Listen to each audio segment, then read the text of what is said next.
बंगाल में टीएमसी के शासन में 30 लाख नौजवान बेरोजगार हुआ है, उद्योग बंद हुए हैं, क्योंकि टीएमसी का मतलब है terror, mafia Raj and corruption. भय के साए में, टेरर के साए में उद्योग धंधे नहीं लगते, विकास नहीं होता। माफिया राज में विकास नहीं होता। जहां करप्शन होगा वहां उद्योग नहीं लगते हैं। और इसीलिए टीएमसी मुक्त बंगाल इस भाव के साथ 23 अप्रैल को बंगाल के अंदर पहले चरण का मतदान हुआ है। बंगाल के अंदर रिकॉर्ड तोड़ मतदाताओं ने मतदान में भाग लिया। 152 विधानसभाओं में चुनाव, और रुझान बताते हैं 4 मई को जब ईवीएम खुलेंगे तो कोमल ही कोमल हर जगह खिलता हुआ दिखाई देगा। डबल इंजन सरकार बनेगी तो टीएमसी के गुंडों को सिर छुपाने के लिए जगह नहीं मिलेगी। और मैं तो देख रहा था कि कल टीएमसी के बहुत सारे गुंडे अभी से अपने लिए काम धंधे की तलाश कर रहे हैं। कोई सोच रहा कहां मैं पंचर की दुकान बनाऊं, और कोई अपना झाड़ू लेकर के अब बंगाल की सड़कों पर झाड़ू लगाते हुए दिखा करके अपनी जान बचाने के लिए फिरते फिरते रहेंगे। पिछले 9 वर्ष में उत्तर प्रदेश के अंदर 17,000 से अधिक बड़े कारखाने लगे हैं। लाखों नौजवानों के लिए नौकरी आई है। आज सुरक्षा का वातावरण है, बेटी भी सुरक्षित है, व्यापारी भी सुरक्षित है, हर व्यक्ति को सुरक्षा की गारंटी है। और यूपी का बुलडोजर, बहनों और भाइयों, वह एक्सप्रेसवे ही नहीं बनाता है, माफिया की हड्डी पसली को भी रोड पर मिलाने का काम कर देता है। और इसीलिए आपसे कहने के लिए मैं आया हूं, समय है, ये अवसर है, ये घुसपैठियों को आपके हक में डकैती डलवाने की छूट देने वाली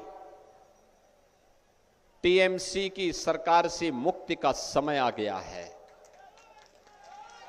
बहनों और भाइयों, जो कार्य भारत के हित में है, बंगाल के हित में है, टीएमसी उसका विरोध करती है। याद करिए, जब सीएए का प्रस्ताव, सिटीजनशिप अमेंडमेंट एक्ट का प्रस्ताव लेकर के प्रधानमंत्री Modi ji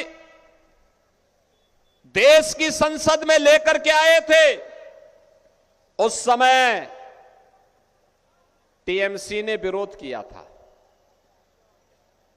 citizenship amendment act एक गारंटी देता है, और गारंटी इस बात की देता है कि अगर बांग्लादेश के अंदर, पाकिस्तान के अंदर, अफगानिस्तान के अंदर किसी हिंदू, किसी बौद्ध, किसी जैनी, किसी सिख को प्रताड़ित करके भारत भेजा गया है और वह 5 साल से अधिक समय से भारत में रह रहा है, तो भारत में उसको नागरिकता मिलेगी। और इसी एक्ट के नाते बंगाल के अंदर काफी बड़ी संख्या में यहां पर वहां नागरिकता यहां के नागरिकों को देने का कार्य भी हुआ है। लेकिन ममता दीदी को यह बुरा लगता है।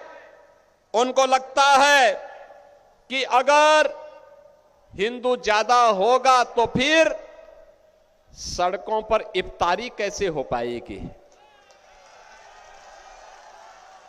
याद करिए, यूपी के अंदर डबल इंजन की भाजपा की सरकार है, वहां सड़क पे नमाज नहीं होती है। सड़क पे कोई इफ्तारी की पार्टी भी नहीं कर सकता है और वहां मस्जिद से आवाज भी नहीं आती है, कोई आवाज नहीं आती। यह है डबल इंजन की सरकार। क्या बंगाल के अंदर ममता दीदी ऐसा करेगी? नहीं, वो हिंदुओं का विरोध करती है, जय श्री राम बोलने पर प्रतिबंध लगाती है, मां दुर्गा की पूजा का विरोध करती है, पंडाल नहीं लगाने देती, मूर्ति विसर्जन का विरोध करती है। अगर आप ये खबर फेसबुक पर देख रहे हैं तो वीडियो को लाइक करके पेज को फॉलो करें। इसके अलावा अगर आप इस खबर से यूट्यूब के जरिए जुड़े हैं तो चैनल को सब्सक्राइब करके बेल आइकन दबाना बिल्कुल ना भूलें। नमस्कार।